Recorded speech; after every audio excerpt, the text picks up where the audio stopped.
Hey, hey, and welcome back to Miss Kitty's Wild West Adventures. Today we're donning our greenest attire and diving into a tale that combines the American frontier with a touch of Irish flair. So grab your shamrocks and settle in, because this— Shamrocks? Shamrocks? Did someone say shamrocks? Oh, now you got me attention, lassie. Are we talking good luck, green fields, or just any excuse for a grand old knees up? As I was saying, today we're exploring the life of Pat Desmond, an Irish-born lawman whose adventures span continents and careers. And of course, joining me on this St. Patrick's Day special is my friend and yours, Miss Molly, straight out of Ireland.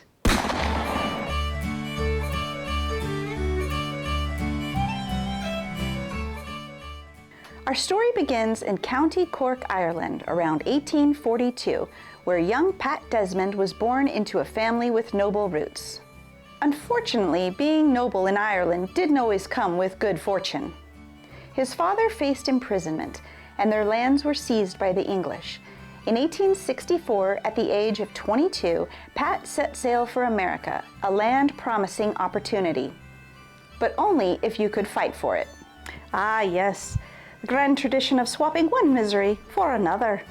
Ireland had famine and oppression. America had dust and varmints and outlaws. Pick your poison, lads. Indeed, Miss Molly. Pat's early days in America saw him working in mining camps and joining the Fenian Brotherhood, a group determined to end English rule in Ireland. In 1866, he participated in the Battle of Ridgeway, a bold but ultimately unsuccessful attempt to invade Canada from Buffalo, New York. The plan was to seize Canada and use it as leverage to negotiate Ireland's independence from England. Now, while the logic behind this was, well, creative, the plan ultimately failed, and Pat found himself back in the United States, and Uncle Sam was not too happy with him. By 1869, he had landed in Kit Carson, Colorado, where he was appointed town constable. This was no easy job.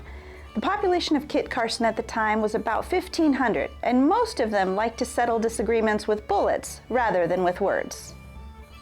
To keep order, Pat teamed up with another tough-as-nails lawman, Tom Bear River Smith. Together, they made a formidable duo, taking in all sorts of outlaws, gamblers, and frontier ruffians. Oh, well, with a name like Bear River, you either become a very good lawman or open a very successful barbecue restaurant. No kidding! And while Pat was fearless, he was known for being a bit heavy-handed when it came to his approach to law enforcement. Some saw him as a hero, but others saw him as a brute who enjoyed meting out justice. Eventually, his time in Kit Carson came to an end, and he moved into a slightly less violent profession, owning saloons and hotels in Golden and Georgetown, Colorado. Going from lawman to bartender, well, that's just smart career planning. Less bullets, more Guinness, if I'm right. But it wasn't long before Pat found himself back in law enforcement. In 1872, he became a deputy sheriff in Pueblo, Colorado, where he continued to build his reputation as a fearless, if sometimes ruthless, officer of the law. In 1877, he arrested a murder suspect named Robert Shalmay, but before Shalmay could stand trial, a mob stormed the jail and lynched him. Later on, Pat served as the hangman for convicted murderer Victor Nunez. From saloon owner to hangman? Well, young Pat wore more hats than a leprechaun on St. Patty's Day, am I right? And speaking of dangerous work, Pat even teamed up with the legendary Bat Masterson at one point, helping to track down and capture an escaped outlaw from Dodge City, Kansas. Despite his successes, Pat made plenty of enemies, and his aggressive tactics made him a controversial figure. In 1882, after personal losses and professional disputes, he founded the Southern Colorado Detective Agency, hoping to operate on his own terms.